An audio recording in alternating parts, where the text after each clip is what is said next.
Everyone, welcome to gate academy plus. मेरा नाम रेहान अहमद है। आज हम हमारे न्यू मॉड्यूल की तरफ बढ़ेंगे जिसका नाम है मैट्रिक्स मेथड। ठीक है, इसके पहले मैंने मॉड्यूल नंबर 6 मैंने कंप्लीट कर लिया था जिसमें हमने आर्चेस पे डील किया था। आर्चेस पे हमने 2 हिंज आर्च के दोनों टाइप, पैराबोलिक और सर्कुलर। सिमिलरली 3 हिंज आर्च पे भी हमने दोनों टाइप का देख लिया था, that is parabolic and circular को हमने अच्छे से उसका सारे कंसेप्ट को हमने एनालाइज कर लिया था। ठीक है, तो आज हम हमारे जो लेक्चर की तरफ बढ़ेंगे वो क्या है, हमारा मैट्रिक्स मेथड रहेगा। ठीक है, मैट्रिक्स मेथड में आपको बता दूं कि अगर गेट वगैरह के टर्म्स में बात कर रहे हो तो यहाँ से क्वेश्चन देखने को मिले, ऐसा नहीं है कि देखने को नहीं मिले, लेकिन कंपैरेटिवली कम मिलते हैं। दूसरी चीज़ क्या होता है ना कि मैट्रिक्स मेथड के क्वेश्चन काफ़ी सिंपल आते हैं। अगर आपको थोड़ा बहुत भी बेसिक्स अगर आपको पता है ना तो गेट के क्वेश्चन ना आप एकदम देख के समझ में आ जाएगा कि हाँ ये वाला क्वेश्चन आपसे बन जाएगा। ठीक है, इसमें ज़्यादा एकदम डिफिकल्ट क्वेश्चन आते नहीं है गेट के टर्म्स में।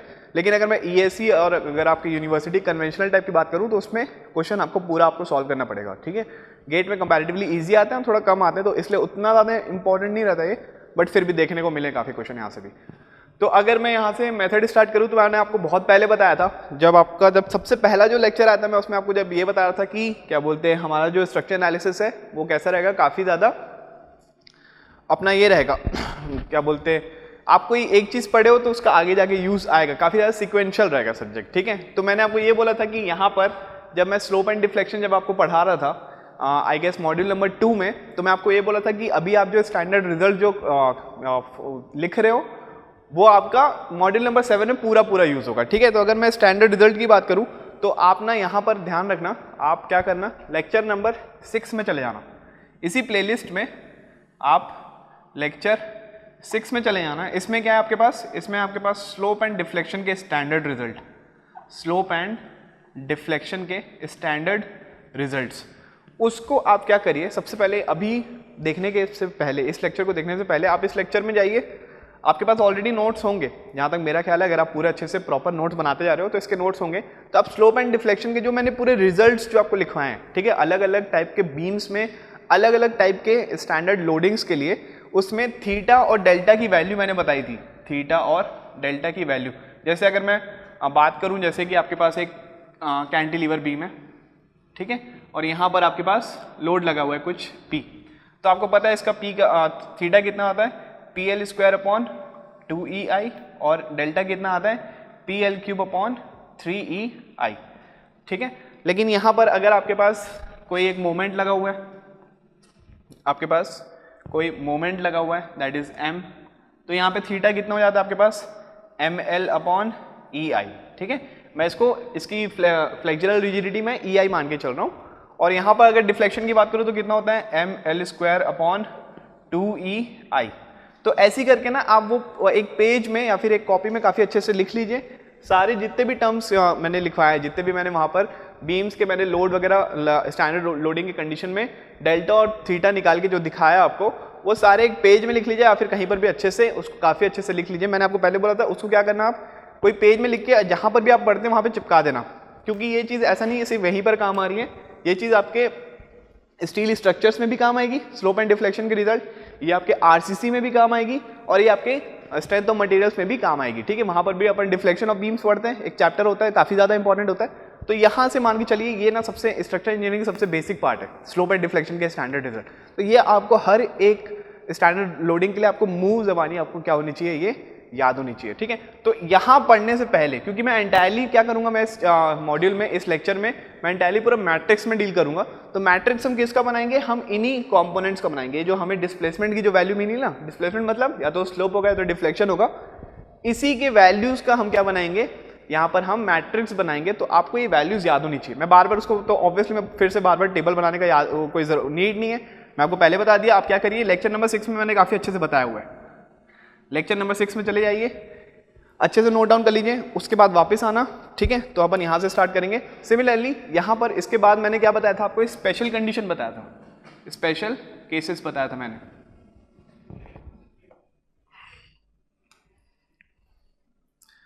मैंने आपको स्पेशल केसेस, अरे यार क्या है,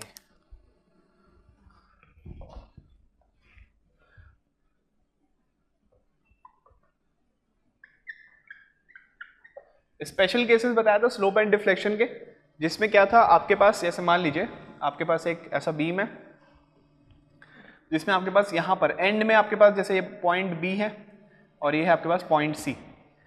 लोड कहाँ पे लगा है आपके पास? बी पॉइंट में लगा है, और मैं आपको बोल रहा हूँ कि आप मुझे बताइए डेल्टा सी, ठीक है, डेल्टा सी बताइए। तो मैं इसको कैसे किया था, मैंने इसको क्या किया था, ये वाले लोड को हटा के इसको मैंने ट्रांसफर कर दिया था सी पॉइंट पे। तो यहाँ पर हमने सी पॉइंट पे इसको ट्रांसफर किया था, तो लोड के साथ पे अगर ये मान लीजिए ये एल है और ये क्या है आपके पास स्मॉल ए, तो ये तो पी हो जाएगा और ये क्या हो जाएगा पी इंटू ए। मोमेंट आ जाएगा एक कपल आ जाएगा क्लॉकवाइज का। तो इसको उठा के पहले मैंने लोड को वैसे ही वैसा रखा, साथ में ये जो मोमेंट जो बना रहा है उसको मैंने यहाँ पर प्लेस कर दिया। अब अगर डेल्टा सी की बात करूँ तो पहले लोड के कारण कितना आ रहा है आपके पास, ये लोड के कारण, इसको हटा दीजिए सी बी को, सिर्फ ऐसे ही देखिए, तो लोड के कारण कितना आ जाएगा P L cube upon 3EI plus moment के कारण कितना आ जाएगा ml² अपॉन m कितना आपके पास p इंटू ए अपॉन 2 इंटू EI, ठीक है। तो ये अगर आपको ये समझ में नहीं आया कि मैंने डायरेक्ट कैसे लिख लिया, तो आप यहाँ पर अब जब देखेंगे तो आपको अच्छे से समझ में आ जाएगा, ठीक है। दूसरा पहला केस आपको मैंने ये बताया था कि आपके पास लोड बी पे लगा था, निकालना कहाँ पे था, सी पे। सिमिलरली अगर मैं बात करूँ यहाँ पर, सिमिलरली अगर मैं बात करूँ कि आपके पास मान लीजिए अब आपके पास कहाँ पे लगा है, लोड सी पे लगा है, और आपको निकालना कहाँ पे है, बी पॉइंट पे निकालना है, ठीक है, बी पॉइंट पे निकालना है। तो अगर मैं यहाँ से डेल्टा बी की बात करूँ, डेल्टा बी की बात करूँ, तो अंदर से बाहर अपन ट्रांसफर करते नहीं है, बाहर से अंदर ही करके। तो अगर डेल्टा बी की बात करूँ तो यहाँ से डेल्टा बी का फॉर्मूला क्या हो जाता था, डेल्टा बी का फॉर्मूला हो जाता था डेल्टा सी प्लस थीटा सी इंटू ये इसके जो भी डिस्टेंस होगी, मान लीजिए ये एल है और ये ए है, तो ये कितना हो जाएगा आपके पास, ए हो जाएगा, ठीक है। तो ये फॉर्मूला मैंने आपको अच्छे से डिराइव करके बताया है, सिमिलरली ये भी मैंने अच्छे से डिराइव करके बताया है।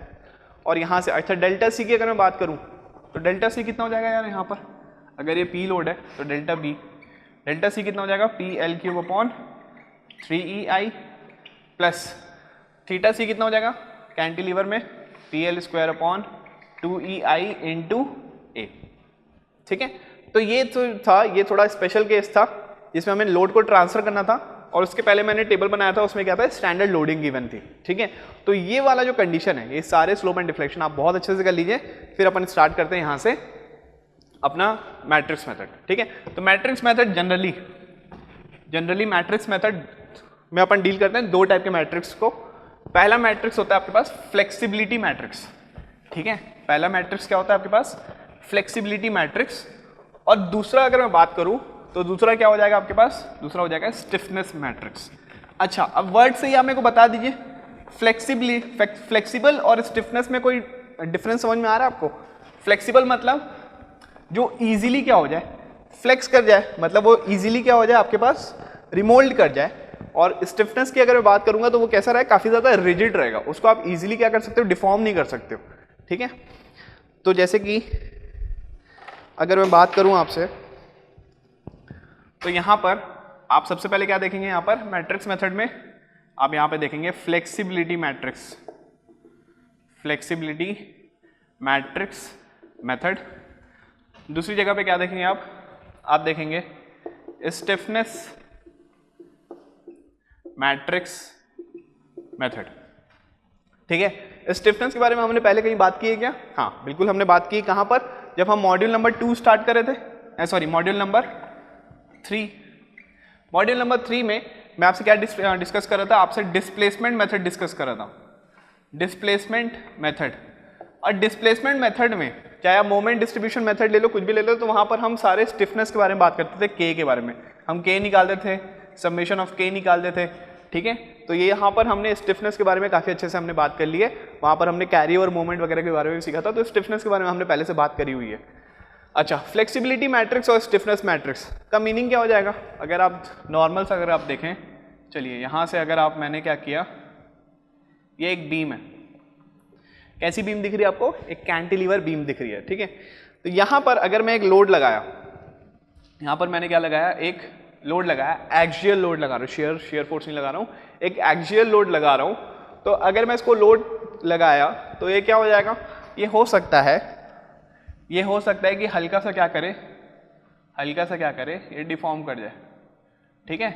इसको मैं बोल रहा हूँ डेल्टा एल, क्लियर है? हल्का सा क्या हो जाए, इस बीम में डिफॉर्मेशन आ जाए डेल्टा एल। अच्छा डेल्टा एल का आपको वो पता है क्या फॉर्मूला? डेल्टा एल कितना होता है आपके पास? डिफ्लेक्शन कितना हो जाएगा? पी एल अपॉन ए ई। देखिए यहाँ पर ध्यान दीजिए, इसके पहले जैसे मैंने बताया था वहां पर मैंने ऊपर से लोड लगाया था, कैंटिलीवर पे मैंने कैसा लगाया था? मैंने यहां से जब लोड लगाया था P का, तो डेल्टा एल का फॉर्मूला क्या लिखा था मैंने? पी एल क्यूब अपॉन 3 ई आई के रिस्पेक्ट में लिखा था, ठीक है। और यहां पर कैसा लिखा हूं मैंने? ए ई के रिस्पेक्ट में लिखा हूं। तो ये समझ में आता है ए ई क्या होता है आपके पास? ए ई होता है आपके पास एक्सियल रिजिडिटी, ठीक है। ए ई क्या होता है? Axial rigidity. और ई आई क्या होता है आपके पास? फ्लेक्सुरल रिजिडिटी, ठीक है। देखिए एक्सियल रिजिडिटी मतलब अगर आप एक्सियल फोर्स लगा रहे हो तो वो एक्सियली कितना रिजिड है उसके बारे में आपको बताता है। ए ई क्या बताता है उसके बारे में बताता है। लेकिन अगर आप कोई शेयर फोर्स लगा रहे हो, वर्टिकल डायरेक्शन में शेयर फोर्स लगा रहे हो, तो इसके कारण बेंडिंग मोमेंट आएगा। इसके कारण बेंडिंग मोमेंट आएगा क्या? पी के कारण बेंडिंग मोमेंट नहीं आएगा। लेकिन अगर आप शेयर फोर्स लगा रहे हो तो शेयर फोर्स के अगर मान लीजिए कोई एक्स डायरेक्शन में निकालूं एक्स डिस्टेंस पे, तो वहां बेंडिंग मोमेंट आएगा। तो बेंडिंग मोमेंट को कितना रेजिस्ट करेगा, तो वो क्या बताता है आपके पास? ई आई मतलब फ्लेक्सुरल रिजिडिटी। फ्लेक्सुरल मतलब क्या होता है? बेंडिंग मोमेंट, ठीक है। तो यहां पर डेल्टा एल का फॉर्मूला कितना आ जाएगा? पी एल अपॉन ए ई। अच्छा तो अब मेरे को एक बात बताइए, यहां पर ये बीम है, ये कैसा दिख रहा है आपको? जनरली ये क्या दिख रहा है आपको? थोड़ा सा स्टिफ दिख रहा है, ठीक है। स्टिफ दिख रहा है आपको, अगर समझ नहीं आ रहा है तो दूसरा केस में देख लेते हैं अपन। मान लीजिए एक और मैंने क्या किया, यहां पर मैंने एक बीम बनाया, सॉरी बीम नहीं बना रहा हूं मैं, क्या ले ले रहा हूं? एक स्प्रिंग ले ले रहा हूं। मैंने एक स्प्रिंग ले लिया और ये स्प्रिंग के एंड में क्या किया? मैंने एक फोर्स लगा दिया, ठीक है। मैंने एक स्प्रिंग में क्या किया? मैंने एक फोर्स लगा दिया। तो अब मेरे को बताइए कौन सा ज्यादा स्टिफ रहेगा और कौन सा ज्यादा फ्लेक्सिबल रहेगा? तो मेरे को ऑब्वियस सी बात है कि ये जो आपके पास जो बीम दिख रहा है इसका जो स्टिफनेस रहेगा वो क्या रहेगा? बहुत ज्यादा रहेगा। इसका स्टिफनेस क्या रहेगा? बहुत ज्यादा रहेगा। और फ्लेक्सिबिलिटी क्या रहेगी इसकी? बहुत ज्यादा कम रहेगी। क्योंकि क्या है, पूरा स्टिफ एक रिजिड मटेरियल दिख रहा है, एक रिजिड क्या दिख रहा है? बीम दिख रहा है। लेकिन अगर मैं स्प्रिंग के बारे में बात करूंगा तो अगर आप थोड़ा सा भी फोर्स लगाओगे तो क्या आ जाएगा? बहुत लार्ज डिफॉर्मेशन दे देगा। इसका मतलब इसकी जो स्टिफनेस है, इसकी जो स्टिफनेस है वो बहुत ज़्यादा कम रहेगी और इसकी जो फ्लेक्सिबिलिटी है वो क्या हो जाएगी? बहुत ज़्यादा हो जाएगी। समझ में आया? तो आप हमेशा देखेंगे कि फ्लेक्सिबिलिटी और स्टिफनेस वर्ड से ही समझ में आ रहा है कि दोनों क्या हो जाएगा? एक दूसरे के हमेशा अपोजिट बात करेंगे, ठीक है। इसका मतलब क्या है आपके पास कि जो फ्लेक्सिबिलिटी होती है, जो फ्लेक्सिबिलिटी होती है वो क्या होती है आपके पास? स्टिफनेस के अपोजिट होती है, स्टिफनेस के अपोजिट होती है, ठीक है। यहां तक बात समझ में आई? वर्ड से ही समझ में आ रहा है, फ्लेक्सिबिलिटी और स्टिफनेस दोनों अपोजिट वर्ड है। तो अगर मैं यहां पर मैट्रिक्स के टर्म्स में बात करूं तो अगर मुझे क्या बनाना है? मुझे तो मैट्रिक्स बनाना है।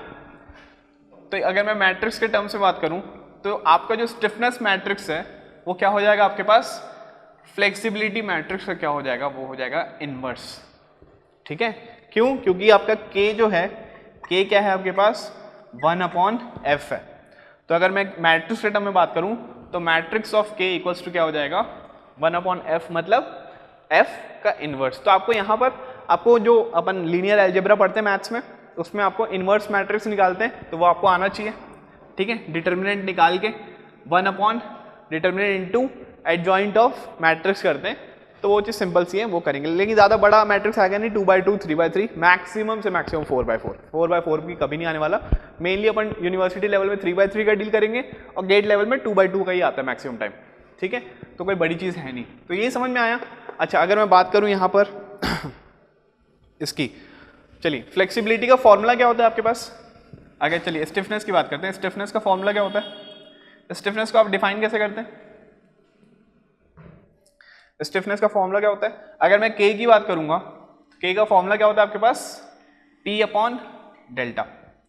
k का फॉर्मूला क्या होता है आपके पास? P/डेल्टा, मतलब load acting per unit displacement, ठीक है। तो ये आप पढ़ चुके हैं पहले, k इक्वल्स टू P/डेल्टा। अच्छा अगर मेरे को बात बताइए, अगर मैं इस डेल्टा को, अच्छा f कितना हो जाएगा? f जस्ट अपोजिट हो जाएगा। f क्या है आपके पास? k का इनवर्स है, तो ये कितना हो जाएगा? डेल्टा/p। ये कितना हो जाएगा? डेल्टा/p। अच्छा अगर इसके डिनोमिनेटर को अगर मैं 1 कर दिया, इसके डिनोमिनेटर को अगर मैं 1 कर दिया तो k किसके बराबर हो जाएगा? P के बराबर हो जाएगा। तो मैं इसको ऐसा लिख सकता हूँ क्या कि K जो है वो क्या है आपके पास, it is the force, P मतलब क्या है, load, it is the force for unit displacement, it is the force for unit displacement. अगर डेल्टा इक्वल्स टू, अगर मैंने क्या कर दिया यहाँ पर 1 कर दिया, तो K कितना हो जाएगा, P के बराबर हो जाएगा। मतलब डिस्प्लेसमेंट को क्या कर दिया मैंने, 1 कर दिया, यूनिट डिस्प्लेसमेंट बना दिया। तो जो K है वो किसके बराबर हो जाएगा, it is the force, P के बराबर हो जाएगा। ठीक है, तो K को आप ऐसे लिख सकते हो। सिमिलरली अगर मैं F को मैं कैसे लिख सकता हूं, अगर मैं P को इक्वल्स टू 1 कर दिया तो F किसके बराबर हो जाएगा आपके पास, डिस्प्लेसमेंट के बराबर हो जाएगा। तो F को मैं लिख सकता हूं, it is the displacement, it is the displacement, it is the displacement for unit load, it is the displacement for unit load. ठीक है, तो यहां तक बात समझ में आई। तो ये बहुत इंपॉर्टेंट चीज है, आप इसको बहुत अच्छे से नोट कर लीजिएगा। अब यहां पर जब भी मैं फोर्स लिख रहा हूं या फिर मैं लोड लिख रहा हूं ना, तो ये फोर्स का मतलब आपके पास फोर्स जो मैं लिख रहा हूं, ठीक है। सिमिलरली ये लोड की बात कर रहा हूं, लोड और फोर्स एक ही चीज है।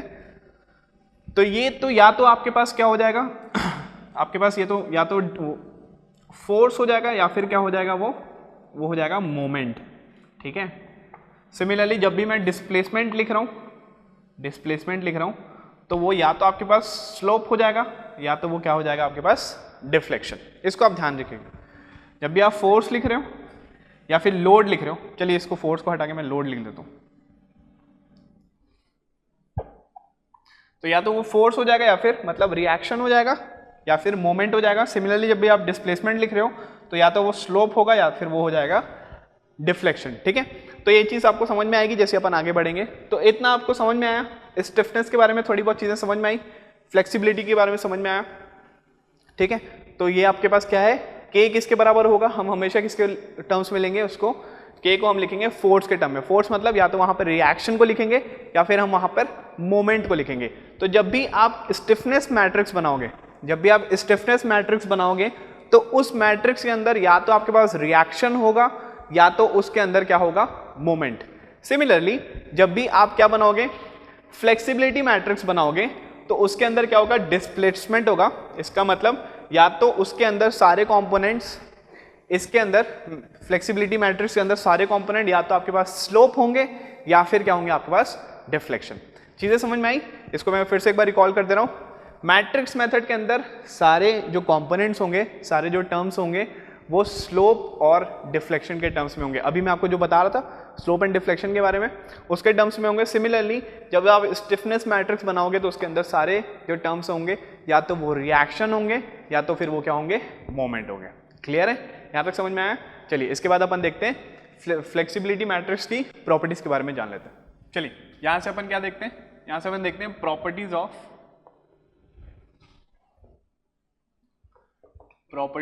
Flexibility matrix.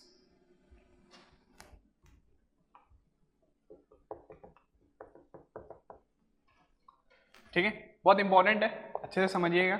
इसमें ना मैं आपको पहले बता रहा हूं, मैट्रिक्स मेथड में ना कंफ्यूजन बहुत होती है। ठीक है, वो कंफ्यूजन कहां पर कैसे होती है उसको अपन डिटेल में पढ़ेंगे।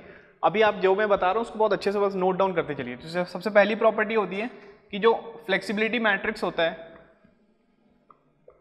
फ्लेक्सिबिलिटी मैट्रिक्स जो होता है, it is a square symmetrical matrix, it is a square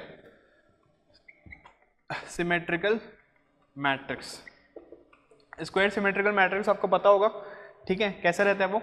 अच्छा, ऑल द एलिमेंट्स, इसको मैं बताता हूं,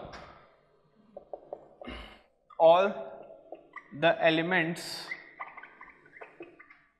of flexibility matrix are denoted by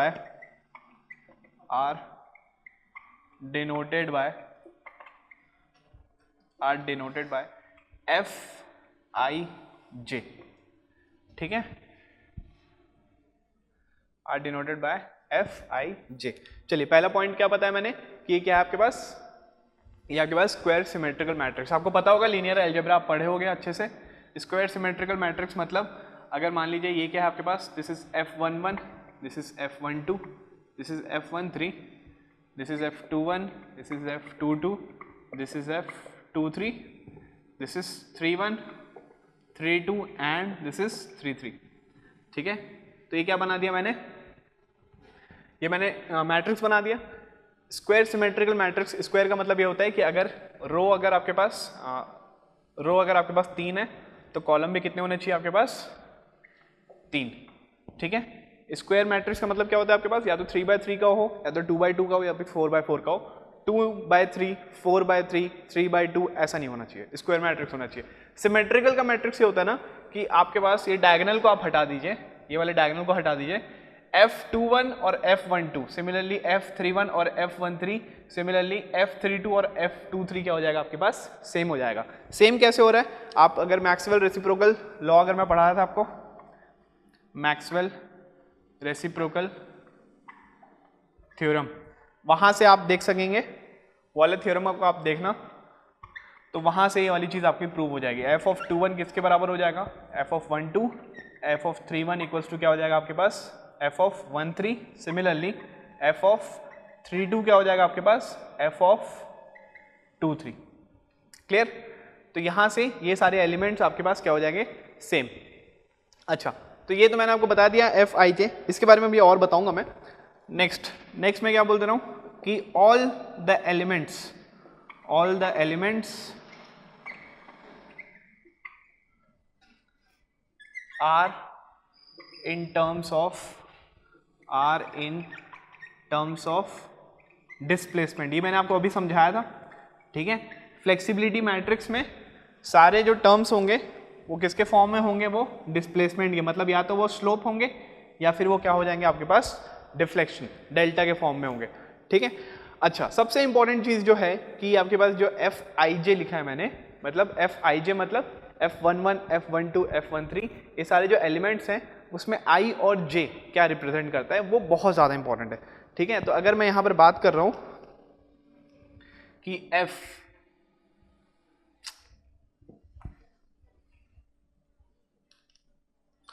अगर मैं आपसे बात कर रहा हूँ कि Fij आप लिख रहे हो, तो इसमें आपके पास जो I जो है ना, I क्या रिप्रेजेंट कर रहा है, I रिप्रेजेंट कर रहा है direction of displacement, direction of क्या वो कर रहा है, रिप्रेजेंट कर रहा है direction of displacement in I direction. ठीक है, मतलब वही है, डायरेक्शन ऑफ क्या रिप्रेजेंट कर रहा है, वो डिस्प्लेसमेंट। सिमिलरली J क्या रिप्रेजेंट कर रहा है, direction of unit load in J direction. J direction में क्या रिप्रेजेंट कर रहा है, डायरेक्शन ऑफ यूनिट लोड। इसका मतलब आप समझिए, इसका मतलब ये है कि अगर मैं F11 की बात कर रहा हूं, ठीक है, इसका मतलब ये है कि अगर मैं F11 की बात कर रहा हूं तो F11 क्या हो जाएगा आपके पास, ये पहला वाला जो 1 है वो क्या बोलेगा, वो बोलेगा डायरेक्शन ऑफ डिस्प्लेसमेंट इन कौन से पॉइंट पे, 1 पॉइंट पे, जब आपके पास यूनिट लोड कहाँ लगा है, सेकेंड वाले पॉइंट पे, when unit load is in direction of one only. समझ में आया। पहला वाला जो आपके पास जो ith टर्म जो होगा वो क्या रिप्रेजेंट कर रहा है, वो उसके डिस्प्लेसमेंट को रिप्रेजेंट कर रहा है। सिमिलरली सेकंड वाला जो आपके पास जो टर्म होगा jth टर्म, वो क्या बता रहा है, जब कहां पर डिस्प्लेसमेंट निकालना है, जब आपके पास jth पॉइंट पे आपके पास क्या लगा है, यूनिट लोड पड़ा है, लगा हुआ है। ठीक है, तो ऐसे में समझ में तो नहीं आएगा, बट फिर भी मैं आपको लिखा दे रहा हूं, आपको समझ में कब आएगा, जब मैं इसका एक एग्जांपल बताऊंगा। ठीक है, अभी आप इस बस को लिख लीजिए। तो पहला वाला क्या बता रहा है आपके पास, 1 क्या बता रहा है कि आपके पास डायरेक्शन ऑफ डिस्प्लेसमेंट इन कौन से डायरेक्शन पे, displacement in 1 when unit load is applied at 2, when second वाला क्या है, जे है, when unit load is applied at 2, ठीक है। तो इसको आप लिख लीजिए, जो मैं आपको स्टैंडर्ड जो आपको बताया हूँ। इसके बाद मैं क्या बताता हूँ आपको, इसका फंडामेंटल मीनिंग, ठीक है। पहले अपन प्रॉपर्टी देख लेते हैं, सारी प्रॉपर्टी देख लें, फिर मैं इसको अच्छे से समझाता हूँ। तो ये समझ में आया, all elements are in the terms of displacement. अच्छा, मैं यहाँ पर यूनिट क्यों लिखूँ, मैं यहाँ पर यूनिट क्यों लिखा हूँ, क्योंकि मैंने आपको पहले ही बताया था कि अपन जैसे कि ये लिख रहे थे,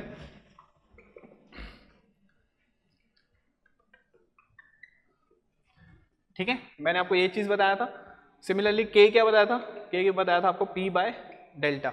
तो मैंने आपको क्या बताया था, अगर डिनोमिनेटर को अगर क्या कर दीजिए आप इक्वल्स टू 1 कर दीजिए, या फिर यहाँ पर डिफ्लेक्शन को क्या कर दीजिए इक्वल्स टू क्या 1 कर दीजिए। तो देखिए फ्लेक्सिबिलिटी मैट्रिक्स निकाल रहा हूँ, फ्लेक्सिबिलिटी मैट्रिक्स में लोड को कितना रख दिया मैंने, मतलब मेरे पास जो लोड है वो क्या हो जाएगा, मेरे पास यूनिट लोड हो जाएगा। यूनिट लोड मतलब 1 क्वांटिटी की आपके पास लोड हो जाएगी।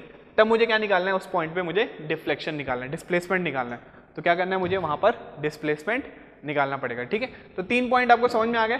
4th पॉइंट आप लिख सकते हैं, आप यहाँ पे 4th पॉइंट लिख लीजिए कि आपके पास द डायगोनल एलिमेंट, जो मेन जो डायगोनल एलिमेंट होता है ना, कौन कौन सा, अगर मैं इसकी बात करूं F11, F12, sorry F11, F22 और F33, the diagonal elements are non-zero and non-negative, ठीक है। ये हमेशा क्या होना चाहिए आपके पास, एक पॉजिटिव नॉन जीरो वैल्यू होनी चाहिए, ठीक है। अगर मैं 5th प्रॉपर्टी बताऊं तो आपके पास जो फ्लेक्सिबिलिटी मैट्रिक्स जो बनता है वो हमेशा आपके पास स्टेबल स्ट्रक्चर्स के लिए ही बनेगा, ठीक है। हमेशा किसके लिए बनेगा, वो स्टेबल स्ट्रक्चर्स के लिए ही बनेगा।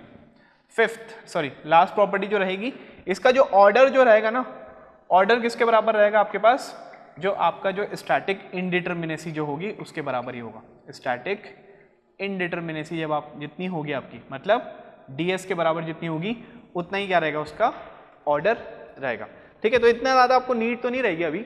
आपको मेन क्या समझना है, आपको ये जो एफ आई जे मैंने आपको जो बताया, वहां पर जो आपको बताया आई और जे, इसका रिप्रेजेंटेशन आपको बहुत अच्छे से समझना पड़ेगा, ठीक है। चलिए यहाँ पर अपन एक एग्जाम्पल ले लेते हैं, तो आपको वो ज़्यादा अच्छे से ब्रीफ हो जाएगा। तो एग्जाम्पल के तौर पे चलिए, अगर मैं बात करूँ यहाँ से कि ये क्या लगा आपके पास, ये लगा है कैंटिलीवर, इसको मैं बोल रहा हूँ 0.1, ठीक है। इसको मैं क्या बोल रहा हूँ 0.1, इसको मैं क्या बोल रहा हूँ 0.2। फ्लेक्सिबिलिटी मैट्रिक्स में मैं बता रहा हूँ बहुत कॉम्प्लिकेटेड है, ठीक है। आपको ना ये चीज़ समझना आपको बहुत ज़्यादा इंपॉर्टेंट है, क्योंकि क्या होता है ना, काफ़ी ज़्यादा कॉम्प्लिकेटेड होता है। F12, F31 में आपको समझ में नहीं आता कि हमें करना क्या है, आप आइडेंटिफाई नहीं कर पाते हो डिस्प्लेसमेंट और पॉइंट्स को। चलिए मैं यहाँ पर क्या लगा रहा हूँ, मैं यहाँ पर आपके पास एक क्या लगा रहा हूँ, मैं इस पॉइंट पे एक लोड लगा रहा हूँ, ठीक है। लोड हमेशा कैसा रहेगा, यहाँ पर जब भी हम मैट्रिक्स के बारे में बात करेंगे हमेशा लोड कैसा रहेगा आपके पास, यूनिट लोड रहेगा, ठीक है। तो मैं सेकंड वाले पॉइंट पे मैं एक लोड लगा रहा हूँ, लोड कैसा आपके पास, एक यूनिट लोड है, क्लियर। इसका अगर मैं डिफ्लेक्शन डायग्राम बनाऊंगा तो कैंटिलीवर के एंड में कैसा है आपके पास, यूनिट लोड आया, तो आपके पास जो डिफ्लेक्शन डायग्राम होगा वो कैसा बनेगा, कुछ इस टाइप से बनेगा, ठीक है, इस टाइप से बनेगा। अब आप समझिए कि आपके पास सेकंड वाले पॉइंट पे क्या लगा है, आपके पास लोड लगा है, सेकंड वाले पॉइंट पे क्या लगा है आपके पास, लोड लगा है। तो देखिए आपको यहाँ से ये वाला जो है, ये एक क्या मिल रहा है, डिफ्लेक्शन मिल रहा है, डेल्टा। सिमिलरली ये जो है, ये भी क्या है आपके पास, ये भी आपके पास क्या है, एक डिफ्लेक्शन आपको मिल रहा है। मतलब दोनों पॉइंट पे, फर्स्ट वाले पॉइंट पे और सेकंड वाले पॉइंट पे, दोनों पॉइंट पे आपको क्या देखने को मिल रहा है कि दोनों पॉइंट पे आपके पास डिफ्लेक्शन है, ठीक है। डिफ्लेक्शन की अगर मैं बात करूंगा तो अब आपको मेरे को बताना है डिफ्लेक्शन जो है इसका आई और जे, ये जो आई और जो जे है उसकी वैल्यू कितनी है, 1 है, 2 है कि 2 है, 1 है, आपको कि 1 1 है कि 2 2 है, ठीक है। 4 पॉसिबिलिटी बनती है, या तो ये क्या हो जाएगा 1 1 हो जाएगा, या फिर ये 1 2 हो जाएगा, या फिर ये 2 1 हो जाएगा, या फिर ये 2 2 हो जाएगा, ठीक है। 4 पॉसिबिलिटी में आपको देखना पड़ेगा कि ये है क्या। चलिए अब समझते हैं अपन। तो मैं क्या बोल रहा हूँ यहाँ पर, f of 1 2 क्या है आपके पास, f of 1 2 ये है कि डायरेक्शन ऑफ डिस्प्लेसमेंट इन 1, ठीक है। 1 वाला जो जॉइंट है, 1 वाला जो पॉइंट है, उसमें जो डिस्प्लेसमेंट आ रहा है, कब आ रहा है, जब सेकंड वाले पॉइंट पे क्या लगा है आपके पास, यूनिट लोड लगा है। समझ में आया। पहले वाले पॉइंट पे जो डिफ्लेक्शन आ रहा है कब, जब सेकंड वाले पॉइंट पे आपके पास क्या लगा है, यूनिट लोड लगा है। मतलब इस वाले पॉइंट पे 1 पे जो डिफ्लेक्शन आ रहा है, ये जो डिफ्लेक्शन आ रहा है कब, जब लोड कहाँ पे लगा है आपके पास, सेकंड वाले पॉइंट पे लगा हुआ है। तो ये क्या हो जाएगा आपके पास, ये वाला जो डिफ्लेक्शन हो जाएगा ये हो जाएगा डिफ्लेक्शन 1 2। क्लियर, फिर से रिपीट कर रहा हूं मैं, एफ ऑफ 1 2, एफ ऑफ 1 2 क्या हो जाएगा आपके पास, ठीक है। इसको डेल्टा से मैं रिप्रेजेंट नहीं करता हूं, इसको मैं रिप्रेजेंट करता हूं एफ से, ठीक है। ये क्या रिप्रेजेंट कर रहा है आपके पास, एफ, ये क्या है आपके पास F12। तो ये जो है ये क्या रिप्रेजेंट कर रहा है, F12 क्या रिप्रेजेंट कर रहा है कि आपके पास डिस्प्लेसमेंट कहां पे निकालना है मुझे, 1 पे। तो मैंने डिस्प्लेसमेंट कहां पे निकाला, मैंने 1 पे, और लोड कहां पे लगा था आपके पास, यूनिट लोड कहां पे लगा था आपके पास, 2 पे। क्लियर। सिमिलरली अगर आप मेरे को एफ ऑफ 2 2 बोलोगे तो एफ ऑफ 2 2 क्या हो जाएगा आपके पास कि पहला 2 क्या बता रहा है आपके पास, डिस्प्लेसमेंट कहां लगा है आपके पास, 2 पे, और कहां निकालना है आपको डिस्प्लेसमेंट 2 पे, और किसके कारण, जो लोड भी जो लगा है वो भी कहां पे लगा है आपके पास, 2 पे ही लगा है। तो आप देखिए ये 2 पॉइंट पे हमने डिफ्लेक्शन निकाला और लोड भी कहां लगा था, 2 पे ही लगा हुआ है, इस 2 वाले पॉइंट पे ही एक यूनिट लोड लगा हुआ है। तो ये क्या हो जाएगा आपके पास एफ ऑफ 2 2। ठीक है, अभी के लिए इतना समझ लीजिए, मुझे पता होगा थोड़ा सा कंफ्यूजन होगा आपको, और यही सबसे इंपॉर्टेंट चीज है समझने की। ठीक है, यही सबसे ज्यादा क्या है आपके पास इंपॉर्टेंट चीज है। तो यहां पर अगर मैं इसको लिख लेता हूं, अब मेरे को आप बताइए यहां से एफ ऑफ 2 2 की वैल्यू कितनी हो जाएगी, एफ ऑफ 2 2 की वैल्यू कितनी हो जाएगी। चलिए अगर मैं इसको बोल दे रहा हूं दिस इज एल और दिस इज ए डिस्टेंस, ठीक है। ये वाली यहां से लेकर ये 1 वाला जो लोकेशन है उसकी डिस्टेंस है एल स्पैन, और 1 से लेकर जो 2 डिस्टेंस है उसकी स्पैन है वो कितना है आपके पास ए। तो आपके पास टोटल कितना हो जाएगा, एल प्लस ए का आपके पास डिस्टेंस हो जाएगा। तो फॉर्मूला क्या होता है डिफ्लेक्शन का, P L cube upon 3EI, लेकिन यहाँ पे P कितना है 1, यूनिट लोड लगा हुआ है, और यहाँ पे टोटल जो L है, ठीक है, इसको मैं कैपिटल L लिख लेता हूँ वरना आप कंफ्यूज हो जाओगे। टोटल आपके पास जो लेंथ है वो कितना है आपके पास, स्मॉल L प्लस ए का होल क्यूब अपॉन 3EI। तो आपको समझ में आया एफ ऑफ 2 2 की वैल्यू कितनी आई है, L प्लस ए का whole cube upon 3EI। Clear. Similarly अगर मैं यहां पर क्या बनाऊंगा, मैं एफ ऑफ 1 2 बनाऊं, एफ ऑफ 1 2। तो अब देखिए एफ ऑफ 1 2 पे आप क्या निकालना है, डिफ्लेक्शन निकालना है। एफ ऑफ 1 2 पे डिफ्लेक्शन निकालना है, तो आप क्या करोगे, ये वाले लोड को आप 1 पे ट्रांसफर कर दोगे। तो पहले वाले के कारण कितना आ जाएगा, P L cube upon 3EI। ठीक है, स्पेशल केस हो गया ये स्लोप एंड डिफ्लेक्शन का फर्स्ट वाला। साथ में क्या हो जाएगा, इस वाले लोड को यहाँ ट्रांसफर करूंगा तो यहाँ का एक मोमेंट भी आ जाएगा। मतलब आपके पास कैसा बन जाएगा, ये आपके पास कुछ इस टाइप से बन जाएगा। यहाँ पे लोड भी आ गया और यहाँ पर आपके पास क्या आ गया, मोमेंट भी आ गया। ये आपके पास क्या है, फर्स्ट वाला पॉइंट है, this is 1 and this is 1 into A। Clear. तो कुछ इस टाइप से आपका क्या बनेगा, स्ट्रक्चर बन जाएगा। तो पहले वाले लोड के लिए कितना हो जाएगा, P L cube upon 3EI, capital L लिख देता हूँ मैं, नहीं स्मॉल एल ही आएगा यहाँ पर, कैपिटल एल नहीं आएगा, प्लस मोमेंट के कारण कितना हो जाएगा, M L square upon 2EI। तो P कितना है हमारे पास 1, स्मॉल एल कितना हो जाएगा, small L cube upon 3EI, plus M कितना है आपके पास 1 into A का। ठीक है, देखिए अगर आपको समझ में नहीं आ रहा है ना यहाँ पर कि मैं क्या लिख रहा हूँ, इसका मतलब ये है कि मैंने आपको जो स्टार्टिंग में आपको जो बोला वो आप किया नहीं हो। स्टार्टिंग में क्या बोला था आपको कि स्लोप एंड डिफ्लेक्शन वाला जो लेक्चर नंबर 6 है उसको आप अच्छे से देखिए। उसको अगर आप अच्छे से नहीं देख रहे हो, आप अगर सीधा आ रहे हो, तो मैं बता रहा हूँ आपको समझ में नहीं आएगा, एकदम बिल्कुल भी समझ नहीं आएगा, क्योंकि ये क्या है आपके पास टोटल रिलेटेड है स्लोप एंड डिफ्लेक्शन से। अब मैं स्लोप एंड डिफ्लेक्शन का मैं पूरा एक लेक्चर में फिर से रिपीट तो कर नहीं सकता, इस कारण मैं आपको शुरू में बता दिया था कि लेक्चर नंबर 6 जो है वहां पर आप इसका टोटल आप देख लीजिए। तो ये सारी चीज है उसका एप्लीकेशन पार्ट है। ठीक है, तो ये जो भी मैं लिख रहा हूँ ये सारी चीजें, ये सारी चीज कहाँ से लिया हूँ मैं, लेक्चर नंबर 6 में आपको जो मैंने पढ़ाया था स्टैंडर्ड रिजल्ट, मैं वहां से ले रहा हूँ। ठीक है, अगर आपको ये पार्ट समझ में नहीं आ रहा है कि अरे सर ऐसा कैसे हो गया, समझ नहीं आ रहा है, तो फिर इसका मतलब आपने वो वाला लेक्चर आपने देखा नहीं है। ठीक है, तो उसको पहले अच्छे से देख लीजिए। तो ये कितना हो जाएगा, M कितना हो जाएगा 1 into A, मोमेंट हो गया, इंटू एल स्क्वायर अपॉन ये कितना हो जाएगा 2EI। तो आपको यहाँ से ये दोनों कॉम्पोनेंट आपको क्या हो जाएगा, मिल जाएगा। तो अगर मैं इसका मैट्रिक्स बनाऊं, अगर मैं इसका क्या बनाऊं, मैट्रिक्स बनाऊं, तो कितने का बनेगा, 2 by 2 का बनेगा। क्योंकि कितने पॉइंट है यहाँ पर, ये 1 है और ये 2 है, तो ये कितना हो जाएगा आपके पास f ऑफ 1 1, ये हो जाएगा आपके पास f of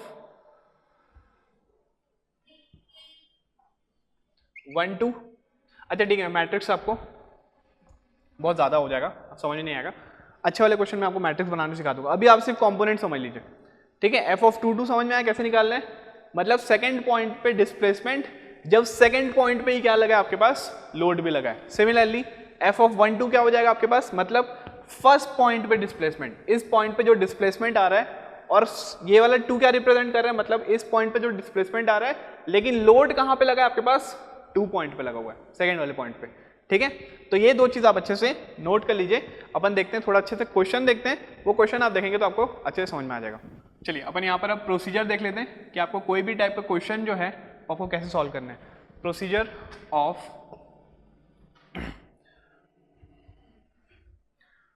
procedure of making flexibility matrix.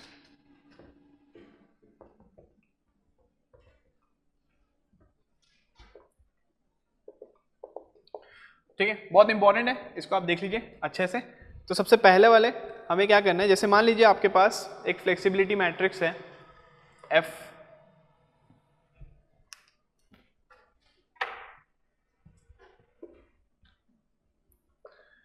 ये आपके पास मैट्रिक्स है कैसा, F11 F12 F21 F22, ये कितने बाय कितने का है, 2 बाई 2 का आपके पास मैट्रिक्स है।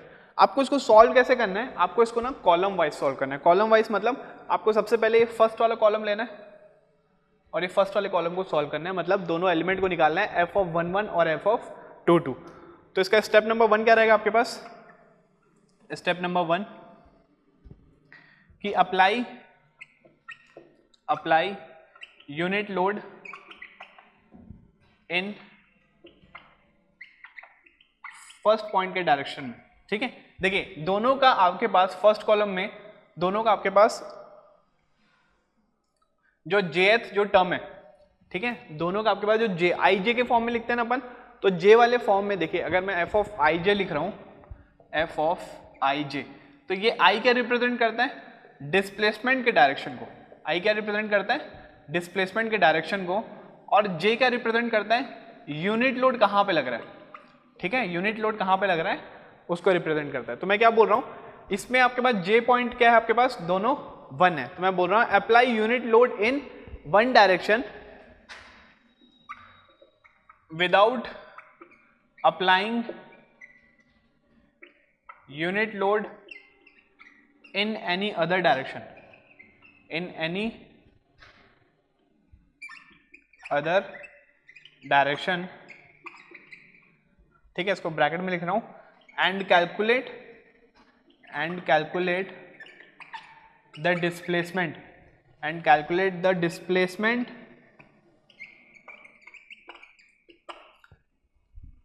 In all the ordinates. देखिए मैं अभी जो भी लिखवा रहा हूं ना, थोड़ा सा बोरिंग हो रहा होगा, लेकिन ना उसको आप काफी अच्छे से नोट्स बनाते हुए चलिए। एक एक पॉइंट जो मैं लिखवा रहा हूं उसको आप अच्छे से लिखिए, तभी आपको जब मैं क्वेश्चन आपको बताऊंगा ना तब आपको कंफ्यूजन नहीं होगी। वरना अगर आप डायरेक्ट अगर आप क्वेश्चन में अगर आप जंप करोगे ना, आपको मैं बता रहा हूँ आपको कुछ समझ नहीं आएगा कि ये 2 1 1 2 3 1 3 2 3 3 ये सब क्या है। ठीक है, तो इसका मतलब क्या बोला मैंने, सबसे पहले आप क्या करेंगे, आप इसको कैसे सॉल्व करेंगे, जब भी आप मैट्रिक्स बना लोगे तो आप इसको कॉलम वाइज सॉल्व करो। कॉलम वाइज क्यों ले रहे हैं, क्योंकि आप कोई भी कॉलम लोगे उसका जो jth जो एलिमेंट मिलेगा वो सेम मिलेगा। ठीक है, तो यहाँ पर आपके पास एलिमेंट क्या मिल रहा है, आपके पास jth जो एलिमेंट है वो क्या मिल रहा है 1, तो डायरेक्शन यूनिट लोड का जो jth में वो कहाँ पर लगाएंगे अपन, 1 वाले पॉइंट पे। ठीक है, तो apply unit load in one direction and calculate the displacement in all the ordinates, मतलब जो भी 2 पॉइंट होगा 3 पॉइंट होगा आप वहां पर सारे डिस्प्लेसमेंट आप चेक करेंगे, यूनिट लोड कहां पर लगाएंगे, आप सिर्फ और सिर्फ 1 पे लगाएंगे। ठीक है, स्टेप नंबर 2 की अगर मैं बात करूं, तो अगर मैं स्टेप नंबर 2 की बात करूं तो स्टेप नंबर 2 में क्या करना है, अब आपको सेकेंड कॉलम को सॉल्व करना है। मतलब ये क्या है आपके पास, स्टेप नंबर 1 में आप लिख लेना ऊपर कि सॉल्विंग फर्स्ट कॉलम, आप यहां पे लिख लेना सॉल्विंग फर्स्ट कॉलम। ठीक है, अब अगर मैं सेकंड कॉलम की बात करूं तो यहां पर आप मेरे को बताइए, ये सेकंड कॉलम को मैं सॉल्व कर रहा हूं, इसका जो jth एलिमेंट है वो क्या है आपके पास 2 2 है तो आप यूनिट लोड कहाँ पे लगाएंगे, आप सेकेंड पॉइंट पे लगाएंगे 2 डायरेक्शन में। तो यहां पर आप लिख लेना सॉल्विंग सेकेंड कॉलम, ठीक है, सॉल्विंग सेकेंड कॉलम। अब यहां पर क्या करना है आपको, apply unit load in second direction and calculate, बाकी जगह कहीं पर भी नहीं लगाना, ठीक है, एंड कैलकुलेट डिस्प्लेसमेंट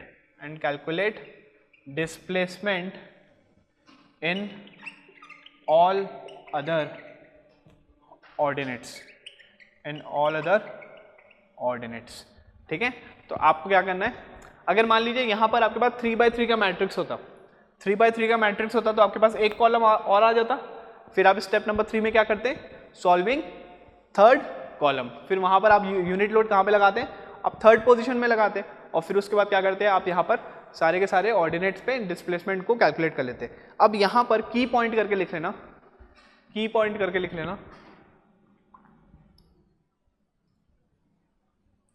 ठीक है। जब भी आप फोर्स के कारण आप हमें क्या निकालना है, हमें डिस्प्लेसमेंट निकालना है ना, तो डिस्प्लेसमेंट क्या हो सकता है, आपके पास स्लोप भी हो सकता है और डिफ्लेक्शन भी हो सकता है।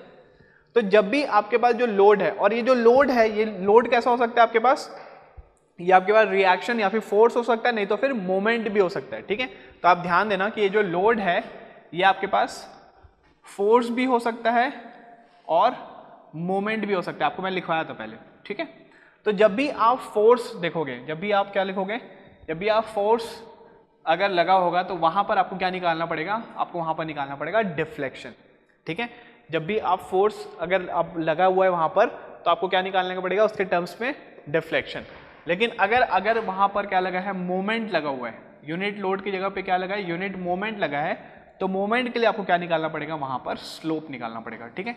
ये की पॉइंट पे आप बहुत अच्छे से इसको नोट कर लीजिए, तभी आपको चीजें समझ में आएगी, ठीक है। तो यहां पर क्या है आपके पास, इसको काफी अच्छे से आप बना लीजिए। चलिए, तो अभी तक क्या हुआ, आपको लग रहा है मुझे, मैं जितना भी बताया उसमें से 50% चीजें समझ में आई होगी, या फिर हो सकता है उससे भी कम चीजें समझ में आई होगी क्या चल रहा है करके। अब यहां पर अपन देखेंगे एग्जाम्पल देके फिर देखेंगे कि आपको अच्छे से समझ में आया है कि नहीं आया, ठीक है। अब एग्जाम्पल मैं देख रहा हूं, मैं यहाँ पर क्या बनाया, एक आपके पास क्वेश्चन दे रहा हूँ आपको, चलिए आपको यहाँ पर दे रहा हूँ मैं एक कैंटिलीवर बीम दे रहा हूँ, ठीक है। एक आपको क्या दे रहा हूँ मैं, कैंटिलीवर बीम। अब ये वाला जो पॉइंट है, इसमें जो पहला जो है वो क्या बना दिया मैंने, पहला मैंने बना दिया यहाँ पर एक फोर्स। सिमिलरली इसी पॉइंट पे इसको मैं बोल दे रहा हूँ सेकंड क्या बना दिया मैंने, एक मोमेंट बना दिया।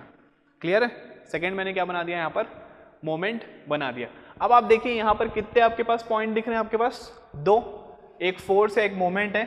तो आपके पास अगर मैं फ्लेक्सिबिलिटी मैट्रिक्स की अगर मैं बात करूँ, ठीक है, आपके पास अगर मैं फ्लेक्सिबिलिटी मैट्रिक्स की बात करूँ तो क्या हो जाएगा आपके पास, f(1)(1), f(1)(2), f(2)(1) और f(2)(2).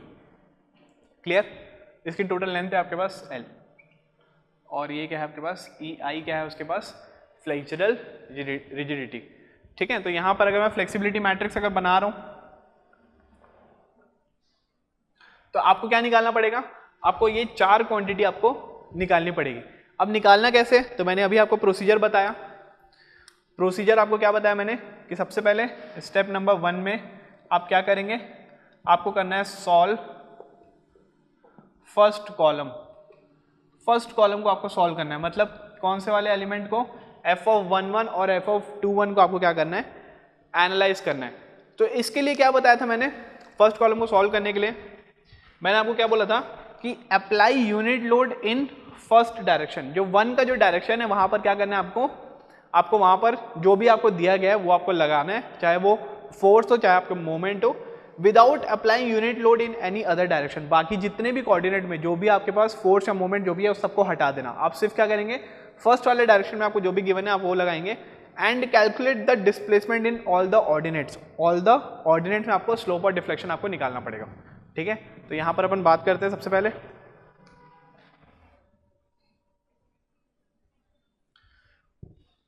चलिए तो मैं यहां पर जो फर्स्ट वाला जो मेरे पास है, फर्स्ट वाले डायरेक्शन में क्या लगा है आपके पास, एक फोर्स लगा हुआ है तो मैं सिर्फ और सिर्फ उसी को मैं क्या करूँगा, सिर्फ और सिर्फ मैं उसी को ड्रॉ करूँगा। तो ये मैंने क्या किया, यहाँ पर मैंने एक क्या लगा दिया, मैंने यहाँ पर यूनिट लोड लगा दिया। सेकेंड वाले को मैंने क्या कर दिया, रिमूव कर दिया, उसको मैंने कुछ नहीं किया यहाँ पर, ठीक है। तो अब आप देखिए कैंटिलीवर है, कैंटिलीवर में ऊपर की तरफ एक लोड जा रहा है, तो इसमें डिफ्लेक्शन डायग्राम कैसे आ जाएगा, इसका जो डिफ्लेक्शन डायग्राम आएगा वो कैसे आएगा आपके पास, कुछ इस तरीके से डिफ्लेक्शन डायग्राम आएगा। अब यहाँ पर आप मेरे को बताइए कि ये जो डिफ्लेक्शन जो है, ये वाला आपके पास जो डिफ्लेक्शन जो मिला है आपको, ठीक है, और यहाँ पर क्या मिला है आपको, ये क्या मिला है आपको, ये स्लोप मिला है। This is what, this is slope and this is what, this is deflection, ठीक है। चलिए इसको डेल्टा बोल देता हूँ मैं, अभी के लिए डेल्टा बोल दे रहा हूँ। अच्छा, ये क्या आपके पास, ये आपके पास यूनिट लोड है 1 का, और ये क्या आपके पास लेंथ कितनी है L। तो अगर मैं बात करूं यहां पर,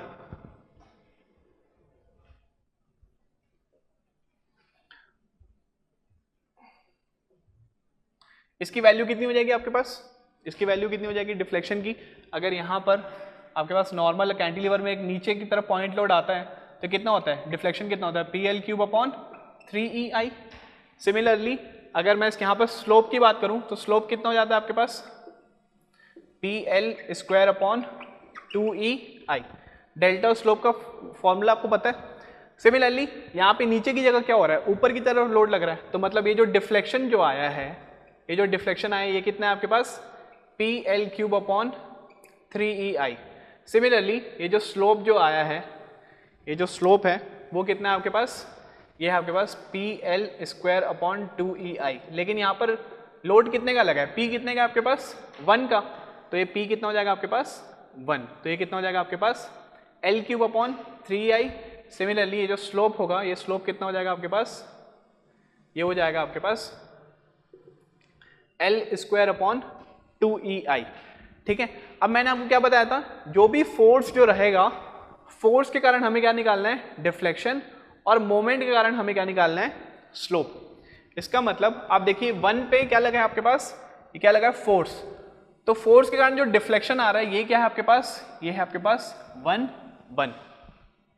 समझ में आया, ये क्या है आपके पास 1/1। अब जो मोमेंट जो है, मोमेंट के कारण क्या मिलता है आपको स्लोप मिलता है, तो मतलब ये वाली जो क्वांटिटी आई है ये क्या है आपके पास F(2)1।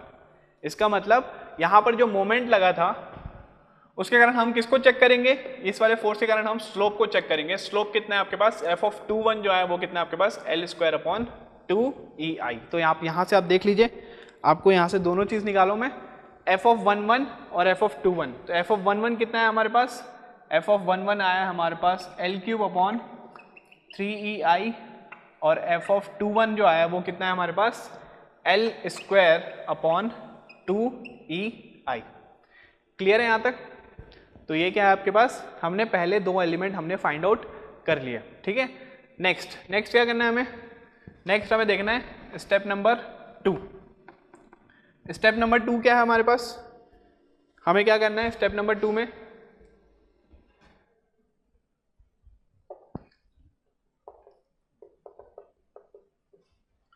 हमें करना है सॉल्व सेकेंड कॉलम।